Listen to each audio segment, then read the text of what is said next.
ito sa panalangin na pamumunuan ni Binibining Eunice E. Gazan.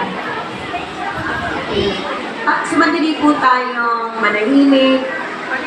Tayo po ay humingi po ng gabay sa ating Panginoon. Mulang pananalita mula sa ating OIC, si Ginang Vivian R. Bitangkol. And sa atin pong mga panauhin na nandito sa ating entablado, sa aking pong mga kasamang guro, sa aking masipag na arts coordinator or focal person, Ma'am Danica. Pero ganun pa man, ating alalahanin ang ating kultura, ang bahagi ng inyong ipe-perform ngayon na huwag makalimot sa ating pinagmulan, sa ating mga tradisyon at kultura. So yun lamang po, maraming salamat po sa pakikiisa ng bawat isa at isang magandang hapon po muli.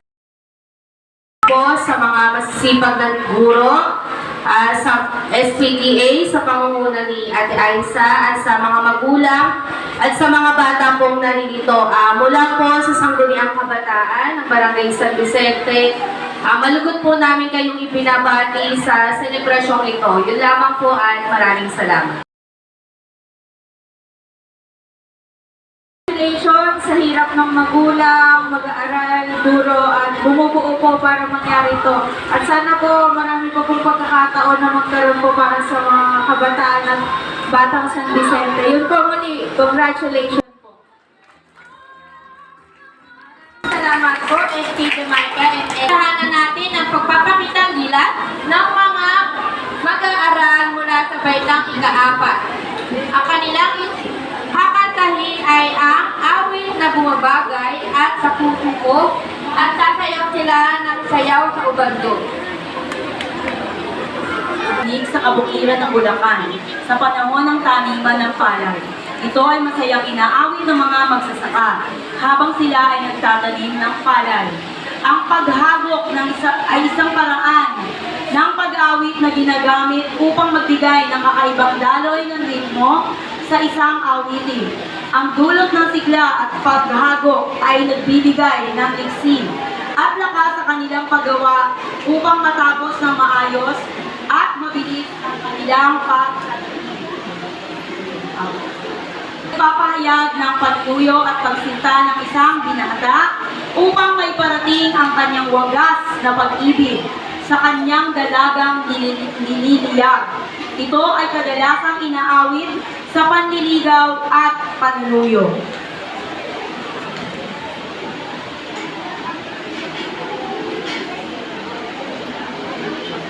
Okay, dinala sa iba't ibang lugar para sa mga pabor na ibinibigay sa mga walang anak na mag-asawa, na desperadong naghahangad ng anak pagkatapos ng maraming taon ng paghihintay.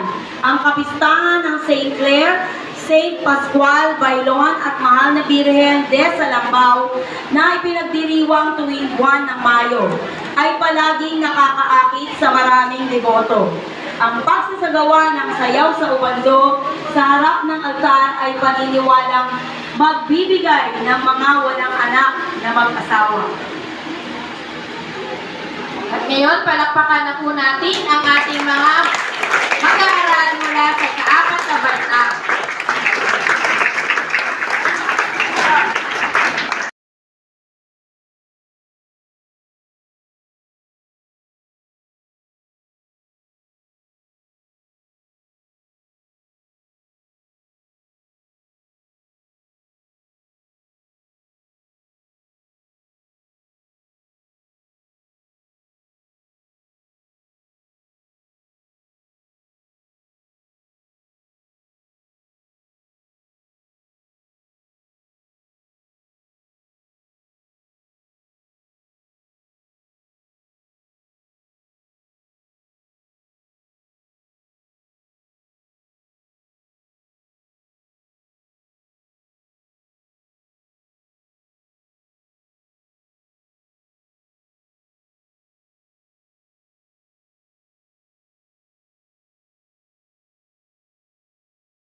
kakayahan mo,